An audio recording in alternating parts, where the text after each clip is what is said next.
अस्सलाम वालेकुम गाइस, कैसे हैं आप लोग। तो यार ये जो लास्ट मैच हुआ यार, क्या मैच हुआ यार। डेड रैपर था लेकिन उसमें भी सुपर ओवर हो चुका है और कल पाकिस्तान इंडिया का फाइनल भी है तो उसके ऊपर भी बात कर लेते हैं। और आईसीसी ने वो फाइन शाइन भी की, उस पर इंडिया का बहुत बड़ा प्रोपेगेंडा आ चुका है। सारी पता है इंडिया सिर्फ प्रोपेगेंडा ही कर सकता है। तो इन सबके ऊपर बात करते चलिए शुरू करते हैं। देखिए सबसे पहले तो मैच के ऊपर बात करते हैं यार, क्या बैटिंग किया पाथुम निशंका ने, ट्रूली अमेजिंग। और मैं ये चीज बताऊं, श्रीलंका की टीम में इस वक्त 2-4 प्लेयर्स रह गए जो कि अच्छी बैटिंग करते तीनों फॉर्मेट में। लेकिन निशंका है मेरे ख्याल से कुछ 4-5 जिसकी टेस्ट 50 है, 7 ओडीआई की 50 है, सेंचुरी, और आप इसने T20 में भी सेंचुरी कर लिया। उसके अलावा वो कुशाल मेंडिस चल नहीं रहा, वो एक अलग बहस है। कुशाल परेरा ने काफी अच्छी सेंचुरी की। तो ये जो निशंका और परेरा की जो 127 रन की पार्टनरशिप हुई थी ना यार, ये 11 रन के औसत से चल रहे थे ये, और मुझे लग रहा था कि यार ये कर लेंगे, लेकिन उसके बाद यार कोलैप्स किया है। और अगर आप एक चीज देखें, इस पूरे एशिया कप में एक चीज कांस्टेंट है, वो ये है कोलैप्स। वो इंडिया हो, पाकिस्तान हो, बांग्लादेश हो, जो मर्जी टीम हो, कोलैप्स लाजमी हुआ है। पावर प्ले बहुत अच्छा खेल रहे होते हैं, उसके बाद फिर या तो पावर प्ले के बाद कोलैप्स हो जाता है। पावर प्ले बहुत अच्छा खेल लिया जी, 6 पे 70 कर लिया, 6 पे 60 कर लिया, या 10 ओवर में 90-100 करके उसके बाद कोलैप्स हो जाता है। ये पहले 10 ज्यादा से ज्यादा पहले 10 ओवर के बाद कोलैप्स लाजमी होता है। ये जो एक है ना कि ऑल गन्स ब्लेजिंग, ये इतना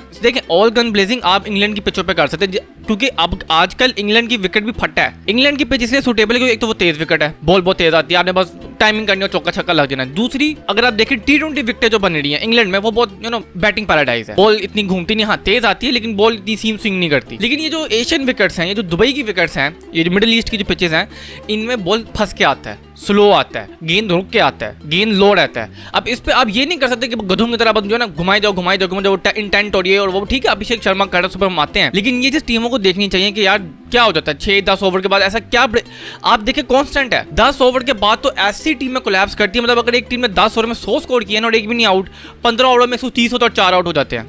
ये 10 से 15 ओवर के फेज में क्यों इनसे रन नहीं हो रहे? वो इसलिए नहीं होते क्योंकि फील्ड थोड़ी खुल जाती है, बॉल स्लो हो जाती है, बॉल पुरानी हो जाती है, विकेट भी थोड़ी लो हो जाती है, वो मारने के चक्करों में होते हैं। इस फेज में आपको सिंगल डबल करने होते हैं ताकि आप रोटेशन करते हैं। ठीक है, चौका मिल गया, छक्का मिल गया, ओके, लेकिन सिंगल डबल के ऊपर जो है ना फोकस हो। लेकिन वही T20 मेंटालिटी है, मत और मारो। लेकिन जब वो आउट हुए, मुझे लगा कि यार शायद जो है ना श्रीलंका फंसाएगा गेम, लेकिन एंड तक मुझे पता था कि यार श्रीलंका जीतेगा। 7 ओवरों में मेरे ख्याल से 60-65 स्कोर नहीं कर सकते चेस। ये जो आखिरी ओवर में ये जो इन्होंने जसुन शानाका ने जो डाई मारी है, मतलब वो ऐसे सर पर कफन बांध के भागे, ऐसी डाई मारी जैसे पता नहीं ओहो बड़ा कोई अचीवमेंट कर लिया उसने। ऐसे डाई मारी जैसे वर्ल्ड कप फाइनल की लास्ट रन है और डाई मार के बाद जिता दी श्रीलंका को। भाई 3 रन लेने थे, 2 रन नहीं लेने थे। अब वहां पे जो एक तो जो अर्शदीप सिंह था, मुझे नहीं पता था किसने वो बॉल कलेक्ट की, एक उससे बॉल छूटी, उसके बाद हर्षित राणा से बॉल छूटी, 2 दफा उसे छूटी थी। यानी अगर वो भाग जाता तो प्रेशर में श्रीलंका ने जीत जाना था। और वो दूसरा जो प्लेयर था 9 सेकंड में वैसे चीख रहा है कि उठ जा उठ जा, और वो ऐसे उल्टी पुश्त करके लेटा हुआ जैसे पता नहीं वर्ल्ड कप फाइनल जीत लिया। और मुझे पता था कि यार ये जब सुपर ओवर में आ गए, मुझे पता था इनसे नहीं होना,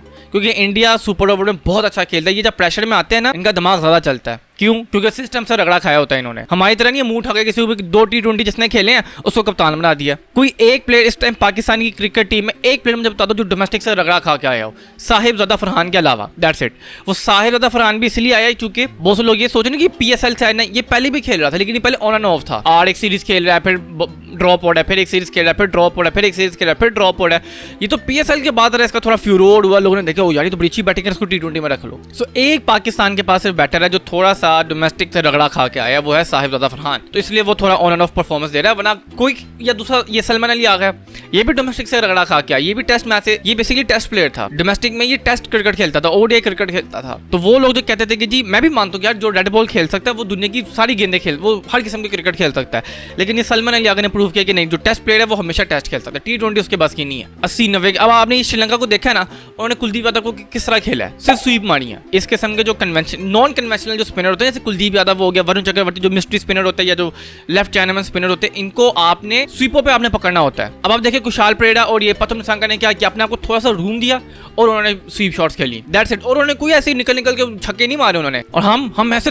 हम कांपड़े होते हैं यार, 7 साल हो गए हैं ये वरुण चक्रवर्ती और ये कुलदीप यादव को, हम आज तक इनको नहीं पकड़ सके। क्योंकि डाटा एनालिस्ट क्या होता है, ये किस चिड़िया का नाम है, डाटा एनालिस्ट क्या होता है, ये क्या है? पूरी दुनिया डाटा एनालिस्ट कर रही है, वहां में नहीं पता। अब तो सारी चीज आपकी मोबाइल पे है यार, अब तो आप इतनी स्लो मो करके आप दे, इतनी चीजें, इतनी एडवांसमेंट है, बस वही ना शौक होना चाहिए, वो हमारी टीम में नहीं है। अब पहुंच तो गए हैं फाइनल में, अल्लाह तवक्कुल पहुंचे हैं। तो पाकिस्तानी टीम से गुजारिश है कि यार ये जो आज श्रीलंका ने बैटिंग की है ना, पाथुम निशंका ने जिस तरह बैटिंग की है, या वो कुशाल परेरा ने जिस तरह बैटिंग की है, जसुन शानाका वाली बैटिंग ना देख लेना, ये जो इनके जो ओपनर्स ने जो बैटिंग की है ना, ये देखो इस तरह आपने बैटिंग करनी है। और ये मैं पाकिस्तानी को पहले बता दूं, अगर पाकिस्तान टॉस जीता, पाकिस्तान पहले बॉलिंग करेगा। और अब श्रीलंका ने ठीक है डू डाई, मतलब एक डेड रैबिट गेम था, लेकिन श्रीलंका ने इंडिया की जाने अनजाने में काफी अच्छी प्रैक्टिस करवा लिया। क्यों? क्योंकि इंडिया चेस कर रहा था, उन्होंने फर्स्ट बैटिंग करके भी देख लिया, फिर उनकी बॉलर्स ने भी मार खा लिया, सुपर ओवर, हर एक चीज की प्रैक्टिस करवा के अब श्रीलंका ने ना इंडिया को हमारे सामने देव हेकल बना के खड़ा कर दी। जिन अब इतना बड़ा एक तो वैसे ही जिन है इंडिया, और वो डबल जिन बन के आएगा हमारे सामने। और ये हमारे चूचे जो हमारे प्लेयर्स हैं जो भी अल्लाह करके पहुंचे हैं, सिर्फ मिडिल ऑर्डर के सारे पहुंचे हैं हमारी team, that's it. Top order तो हग है,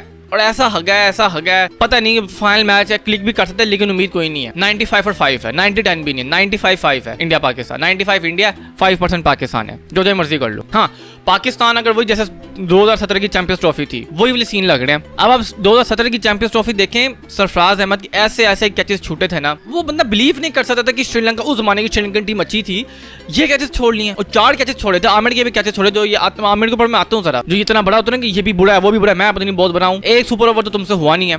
खैर उसके ऊपर आते हैं जरा। तो इतने कैचेस छोड़े थे, वही हुआ श्रीलंका के मैचेस में, जो अब हुआ श्रीलंका का मैच, इतने कैचेस छूटे हैं। बांग्लादेश वाले मैच में थे कैचेस छोड़े, इंडिया ने 4 कैचेस छोड़ दिए थे हमारे। अगर हम थोड़ी सी दिमाग से क्रिकेट खेलते तो हम वो मैच जीत सकते थे। तो वही सीन लग रहे हैं, माइट भी कि यार साइम अयूब का बैट क्लिक कर जाए, फखर जमान का बैट क्लिक कर जाए, आगा का बैट क्लिक कर जाए, लेकिन नहीं यार, ये तीनों T20 के प्लेयर नहीं है। मैंने पिछली वीडियो में भी कहा था कि अगर पाकिस्तान 10 विकेटों से भी जीत जाता है, मतलब बिल्कुल रोंद के रख देता है इंडिया को एशिया का फाइनल में, तब भी मैं कहता हूँ ये आगा को कप्तानी से निकालो, ये अपना फखर जमान को T20 से निकालो, और ये साइम अयूब को निकालो। इनको जाओ पहले डोमेस्टिक में जाओ, डोमेस्टिक में T20 डोमेस्टिक में या कुछ रन्स करके और फिर हम मानेंगे तुम्हें। ये कैसी लूसी बैटिंग पूरे टूर्नामेंट इन्होंने की है, सुपर ओवर हुआ, मतलब एक डेड रैबिट गेम को भी श्रीलंका ने इतना टाइट बना के रखा हुआ था। और मुझे ये समझ नहीं आई, ये सुपर ओवर में आपका एक बैटर पाथुम निसांका 100 करके आया है, उसने एक इंडियन जो बॉलर है उसको पिया हुआ है, एक इंडियन बॉलर को उसने पढ़ लिया कि यार ये किस तरह बॉलिंग कराता है, ये किस तरह करता है, ये किस तरह कराता है।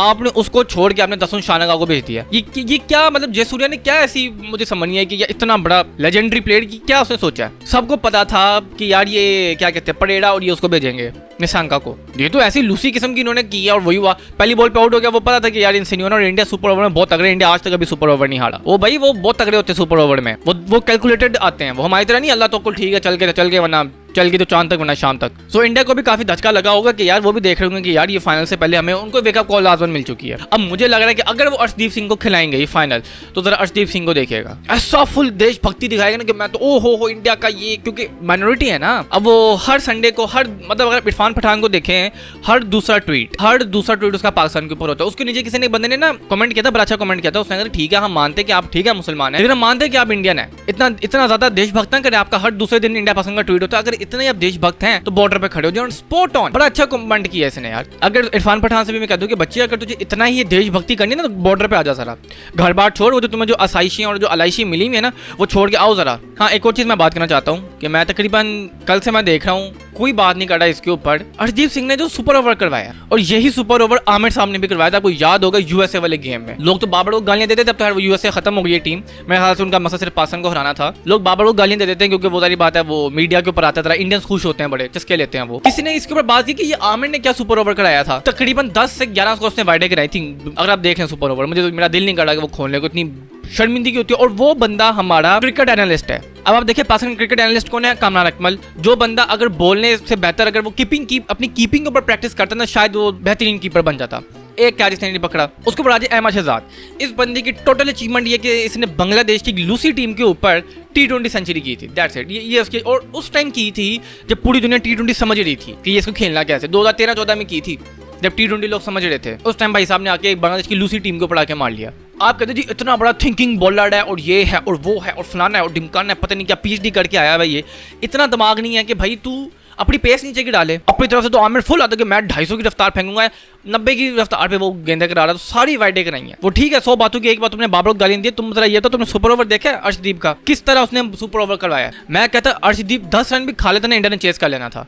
लेकिन ये बॉलर होते हैं कि भाई ठीक है हमारी टीम बहुत अच्छी है, हम 30 स्कोर भी चेस कर सकते हैं, लेकिन एक बॉलर का भी तो होना कि यार मैंने अपना भी इज्जत बचानी है। आमिर साहब यूएसए की थग्गर 3rd क्लास टीम के ऊपर ऐसे कुट खा रहे थे, और एक चौका खाया, एक चौका सिर्फ खाया। 18 स्कोर 19 स्कोर 18-19 पड़ा था उसमें भी एक चौका था, बाकी 14 स्कोर खाया था उसने बाकी गेंदों पे। तो 9 से 10 सुपर ओवर में एक्स्ट्रास दिए थे। क्रिकेट हिस्ट्री का worst super over Mohammad Aamir ने करवाया। क्रिकेट हिस्ट्री में सबसे ज्यादा एक्स्ट्रास किसी भी सुपर ओवर में मोहम्मद आमिर ने करे, और वो आज हमारा क्रिकेट एक्सपर्ट बन के बैठा है कि जी बाबर आजम को ये करना चाहिए, फलाने को ये करना चाहिए, ढिमकाने को वो करना चाहिए। भाई तुमने जो किए ना वो हमें पता है, तो इतने माचो बनने की जरूरत नहीं है टीवी पे आके। तो मेरी अर्शदीप सिंह से गुजारिश है कि सर अगर आप थोड़े फारिग हो जाए ना एशिया कप खेल के, तो जरा आमिर के पास आइएगा, उसको जरा थोड़ी सी टिप्स दे दीजिएगा। उसके बाद आईसीसी ने कुछ फाइन शाइन किया इंडियन और पाकिस्तानी का, और सबसे पहले सूर्य कुमार यादव का मैं बता दूं 30% फाइन किया। उस पर इंडियंस कहने कौन 30% कौन सा किया, अच्छा हमें तो नहीं पता। सूर्य कुमार यादव प्रेस कॉन्फ्रेंस में आके इतना बड़ा पॉलिटिकल बयान दे रहा है कि जी ये है वो है, इसको डेडिकेट उसको डेडिकेट, पहलगाम को डेडिकेट हो, तुम लोग खुद अपने बंदे मरवाते हो, बाद में वो तुम लोग हमारे ऊपर डाल देते हो। इंडियंस ऐसा, अब वो मैं देख रहा हूँ कि वो ना आपको पता होगा कि इंडियंस के ना कुछ थर्ड क्लास जो ट्विटर एक्स हैंडल्स हैं, जो कि ये आप 500-600 रुपये भी बनवा सकते हो। आजकल तो वैसे ही जो इलॉन मस्क है उसने तो वैसे ही सब कुछ पैसे के ऊपर किया हुआ है, मैं भी पैसा डलवा लूँ तो मैं गेट वेरीफाइड हो जाऊंगा मैं, इसमें क्या है। और वो ऐसे ही इतना वो प्रोफेशनल वो ट्वीट करते हैं, वो सायरन लगा के जी एक्सक्लूसिव न्यूज़ और ये और वो, इसको बैन उसको बैन, मतलब वो अपने अंदर की ना बेसिकली इंडियन अपने अंदर की विश बता रहे होते कि यार ये करना चाहिए आईसीसी को, वो नहीं करा तो इसलिए वो रोड है कि यार ये क्यों नहीं कर रहे। तो सूर्य कुमार यादव पे बैन हुआ है, मेरे ख्याल से हारिस रऊफ पे 30% फाइन हुआ है, और बल्कि हारिस और वो फरहान का तो ये सीन हुआ है कि हारिस से पूछा कि यार ये आपने 6-0 क्या किया, हारिस कहता है मुझे क्या पता, आप बताएं आपने मुझे क्यों पकड़ा है, मतलब 6-0 का क्या मतलब होता है। मैंने कहा मुझे क्या पता, हारिस ने कहा मुझे भी नहीं पता, जबकि उसको भी पता है, वो जो पाइक्रॉफ्ट है जो भी आईसीसी का था उसको भी पता था, इंडियंस को भी पता था, हारिस रऊफ को भी पता था कि 6-0 से क्या मुराद है, लेकिन यही स्ट्रीट स्मार्टनेस है उसकी। तो पूछता क्या 6-0 क्या 6-0, ये कौन सा 6-0 आप किसकी बात कर रहे हैं। उन्होंने कहा आपने 6-0 किया, उन्होंने कहा हाँ मैंने किया। तो उन्होंने कहा इसका क्या मतलब, मैंने कहा मुझे क्या पता, जब उसका कोई मतलब ही नहीं है। ठीक है आप एंटी पैक्रॉफ्ट कहता है कि वो इंडियंस इसका कोई और मतलब ले ले, वो हारिस रऊफ ने बड़ा अच्छा जवाब दिया, कहता है इंडियंस जो मर्जी मतलब ले, मेरा क्या है, मैंने क्या एक्शन किया था, ठीक है 1000 एक्शन होते हैं स्टेडियम्स में ग्राउंड्स में, तो वो तो खैर बच गया, बस 30% फाइन करके उसको निकाल देता, क्योंकि उसकी लड़ाई हुई थी उसकी, वो अभिषेक शर्मा के ऊपर उसकी लड़ाई हुई थी। अगर अभिषेक शर्मा से उसकी लड़ाई ना होती, गालम गलोच ना होता गिल से और शर्मा से, तो शायद उसको भी जान बख्शी कर देते, लेकिन वो चूंकि लड़ाई हुई थी इसलिए उसको 30% फाइन हुआ था। ठीक है ले लो हमसे 100% फाइन ले लो, हमारे पास बहुत पैसा है। दूसरा साहब बता फरहान से, उन्होंने कहा ये आपने क्या गन का सेलिब्रेशन की, तो उसने बड़ी अच्छी बात की, उसने कहा देखो हम मैं पठान, तो पठान कल्चर में ना हमारे यहाँ ये हमारा कल्चर है कि हम पठान है, तो हमारे कल्चर में ये गन का ना ये सेलिब्रेशन होती है। हमारे यहाँ शादियों में रियल गन होती है, ये जो इंडियन जो नरमो नाजुक आए हैं घास घूस खाने वाले बच्चों, तुम लोगों ने भी देखा नहीं है, हमारे यहाँ तो ये शादियों के ऊपर बंदूकें चलती हैं, फायरिंग जिसे कहते हैं, हवाई फायरिंग जिसे कहते हैं। तो साहिबजादा फरहान ने बड़ी अच्छी बात होती है, हमारा कल्चर है, जब हमारी शादियां होती है, कोई इवेंट होता है, कुछ मतलब सेलिब्रेशन हो, तो हम गन से सेलिब्रेशन करते हैं। और पठान कल्चर का मेंटेनेंस को मैं बता दूं, जो गन होती है ना वो शान की अलामत होती है, शान मसूद की बात नहीं कर, शान यानी कि आपकी रिस्पेक्ट की अलामत होती है। और सूर्य कुमार यादव के ऊपर 30% फाइन कर, जब मैं कहता हूँ इंडियंस इतना कुछ रोंदियां मार रहे हैं यार, ठीक है यार आप ठीक है जी सूर्य कुमार का भी मैं तो फाइन जो है ना वो आप हमें दे दें, हम पे कर लेंगे, हम नहीं रोते ऐसी छोटी मोटी चीजों के ऊपर। जी वो वक्त मचाया हुआ है, वो मैं देख रहा हूँ टूर्नामेंट फाइनल से पहले जो कैप्टन क्या कहते हैं फोटो होती है कि ट्रॉफी के सामने एक कैप्टन खड़े होते वो नहीं हो, मतलब इतना गंदा करके रख दिए। आपको क्या लगता है इंडिया पाकिस्तान कभी फाइनल नहीं हुआ, 5 दफा फाइनल हुआ है। एक क्रिकेट चैंपियनशिप 85 में हुआ था, ऑस्ट्रेलिया कप 86, 94 ऑस्ट्रेलिया कप, उसके बाद 2007 का T20 वर्ल्ड कप, ठीक है उसके बाद चैंपियंस ट्रॉफी हो रही है। अब सब में आप देखिए कैप्टन वो जो क्लिक होती है, बल्कि चैंपियंस ट्रॉफी से पहले सरफराज अहमद और वो विराट कोहली खड़े हुए थे वो ट्रॉफी के साथ। यार एक स्पोर्ट्समैन चीज होती है, एक रूल एंड रेगुलेशन होती है। ये क्या जो इंडिया कह रहा है करी जाओ जैसे वो अंपायर्स के साथ था, ऐसा कोई लूसी अंपायरिंग हुई है ना। और मैं पाकिस्तान को एक और चीज बता दूं कि भाई आप इंडिया के साथ खेल तो रहे हो, लेकिन आप 11 बंदों के खिलाफ नहीं खेल रहे, आप कम से कम 13 बंदों के खिलाफ खेल रहे, क्योंकि इंडिया की 11 टीम, फिर एक इंडिया का वो जो अपना मैच रेफरी और 2 अंपायर, इससे बेहतर बंदा को जो वर्ल्ड रिनाउंड अंपायर्स रख ले यार, इतना गरीब है बीसीसीआई। मैं पाकिस्तानी को कहता हूँ भाई ये अब 2-2.5 गेम है, इनको हराओ जरा, ठीक है 2 दफा हो गया सो हो गया, अब हराओ इन्हों। मैंने पिछली वीडियो में भी कहा था बड़े इंडिया कहते हैं एशिया की नंबर 2 टीम कौन है, आपको पता चल गया अब कौन है, और फाइनल के बाद पता चल जाएगा कौन है एशिया की नंबर 1-2 टीम, या तो हम होंगे या आप होंगे। बड़ा क्या है जी अफगानिस्तान है जी, श्रीलंका है जी, नेपाल है जी, खटमंडू जी, रशिया है, साउथ कोरिया है। दूसरे अंपायर्स भी क्या लूसी किस्म की अंपायरिंग करे जो मैं अभी बात कर रहा हूँ यार। ठीक है आपको इंडिया से फंडिंग हुई, ठीक है आपको मतलब इंडिया ने सपोर्ट किया। वो जो दूसरा जो था अब ये जो सुपर ओवर में जो ये लुच हुई है, ये मैं आपको भी बता दूं कि क्या हुआ है। दरअसल ये हुआ था कि दसवें शाने का आगे निकल गया, वो पिच आधी पिच पे वो आ गया था खेलते हुए अर्शदीप सिंह को, तो वो संजू सैमसन ने बॉल फेंक दी, वो रन आउट हो गया। अब जो लेग साइड का अंपायर था उसने आउट दे दिया। अब वो जो दूसरा अंपायर था ऑन फील्ड, जिसकी मैं बात करूं, मैं नाम भूल रहा हूं, क्या वो रुचिरा पहला या गुरु की पता नहीं कोई और नाम है, मैं भूल रहा हूं, नहीं गाजी सोहेल अगर मैं गलत ना हूं, वो बंदा उसने अब अर्शदीप सिंह उसको अपील कर रहा है। अब अर्शदीप सिंह ने उसको अपील किया कोर्ट बिहाइंड की। अब अर्शदीप सिंह ने लेग अंपायर को देखा ही नहीं, अब लेग अंपायर ने आउट दे दिया। तो जो अंपायर आउट दे दे, पावे लेग अंपायर आउट दे या ऑन फील्ड अंपायर दे, जो अंपायर पहले आउट दे दे फिर वही कंसिडर किया जाता है। अब अंपायर ने वो देखा ही नहीं कि वो लेग साइड वाले ने आउट दे दिया, गाजी सोहेल ने भी आउट दे दिया, अब 2-2 आउट हो गए। तो ये होता है जब दोनों अंपायर आउट दे देना, तो वो बैट्समैन फिर बॉल तो डेड नहीं होती, वैसे तो बॉल डेड हो जाती है, लेकिन मुझे ये समझने की बॉल इधर डेड क्यों नहीं हुई। और एक्टिंग सूर्या कुमार इतनी करता है, वो छक्का पड़ जाते ऐसी शक्लें बना रहा है जैसे पता नहीं फर्स्ट टाइम छक्का पड़ा इसे। अब ये पाकिस्तान की प्राइड के ऊपर बात है, अजीबोगरीब उसकी हरकतें देखो यार। ये किसी आप बिलीव करें, हम इंडियन कप्तान की मिसालें देते थे, धोनी हो गया, कोहली हो गया, शर्मा हो गया, पीछे आप चले जाए गंगुली हो गया, यार ये कप्तान है और ये इनको कप्तान नसीब हो गया। लाख बातों की एक बात यार, इससे बेहतर ना बुमराह को कप्तान बनाते थे T20 का। वो फिर एक समझदार कप्तान है, उसको पता है कि कौन सी चीज़ मुझे क्या करनी है। खैर जो करना करो, सबको तो पता है 95% इंडिया जीता हुआ है क्योंकि इंडिया की टीम बहुत स्ट्रॉन्ग है। हाँ अब ये देखते हैं कि आज के मैच से इंडिया क्या सबक लेता है और मेरे ख्याल से अब कुछ चेंजमेंट करने की जरूरत नहीं है। हाँ पाकिस्तान को अगर एक चेंजमेंट करनी है वो ये है कि साइम अयूब को उठाओ, उसको बेटा तो 8वें नंबर पे आ, हुसैन तलत को बाहर निकालो, हुसैन तलत की जगह साइम अयूब को रखो और साइम अयूब की जगह हसन नवाज से ओपनिंग करवा लो। ये अगर आपने चेंज करना है तो करो, वरना ना, क्योंकि साइम अयूब बैटिंग में फ्लॉप है, उसे कुछ समझ नहीं आ रही है, ना उसके बल्ले पे गेंद आ रही है, बिल्कुल आपने वो 2 माइनट उसको किया हुआ है, ना वो बॉलिंग में वो इतनी शानदार बॉलिंग करा रहा है यार, 2 माइनट आपने उसको किया हुआ है। अब अगर पाकिस्तान पहले बैटिंग कर लेता है, फॉर इंडिया टॉस जीत जाता है, पाकिस्तान पहले बैटिंग करता है और ये पहली बॉल पे आउट हो जाता है, सारा प्रेशर हमारे ऊपर। अब ये भी देखना पड़ेगा पिच इंडिया क्या बनाता है, क्योंकि इंडिया होस्ट है, इंडिया फटा विकेट बनाएगा, क्योंकि वो देख लिया उन्होंने स्लो विकेट नहीं, या तो वो स्लो विकेट बनाएंगे या बिल्कुल बैटिंग पैराडाइज बनाएंगे कि बस मारो 200 पे 200 बनाओ। और यही है कि इंडिया ने अभी तक कोई प्रेशर नहीं देखा। अभिषेक शर्मा ने ऊपर से मारा, इंडिया ने 200 स्कोर किया, ठीक है श्रीलंका ने काफी अच्छी फाइट दी, लेकिन एज अ सेड डेड रबड़ गेम, डेड रबड़ में आप हार भी तो कोई फर्क नहीं पड़ता। ये होगा फाइनल में कि अगर इंडिया पहले बैटिंग करता है और अभिषेक शर्मा और गिल और ये सूर्या कुमार ऊपर से जल्दी आउट हो जाते हैं, फिर इंडिया के ऊपर फुल ऑन प्रेशर होगा, एग्रेसिव होकर खेलो। वही तो एक पाकिस्तान की होती है कि जब पाकिस्तान नीचे से ऊपर आता है ना, तो पाकिस्तान एक अनबिटन ऑस्ट्रेलिया से ज्यादा डेंजरस पाकिस्तान बन जाता है कि जब पाकिस्तान नीचे से ऊपर आता है। हार के जब पाकिस्तान ऊपर आता है ना, उससे डेंजरस कोई नहीं है। ये रमीज राजा भी ये कहते हैं, गांगुली ने भी यही बात की हुई, हर्षा बोगले ने भी ये की हुई है। और बस ये मैं बता दूं कि आप ये मैच जीत सकते हो, ठीक है, जैसे श्रीलंका ने खेला आपने भी बिल्कुल एज इट इज खेलना है, कोई प्रेशर नहीं लेना। हार गए तो क्या हो गया, पहले कौन सा हम जीतते हुए आ रहे थे। Best of luck to Pakistan team और फाइनल के बाद मिलते हैं। अगर आपको मेरी वीडियो पसंद आई है लाइक शेयर कमेंट सब्सक्राइब कर दीजिएगा। मैं मिलता हूँ अपनी अगली वीडियो में, तब तक के लिए अलविदा।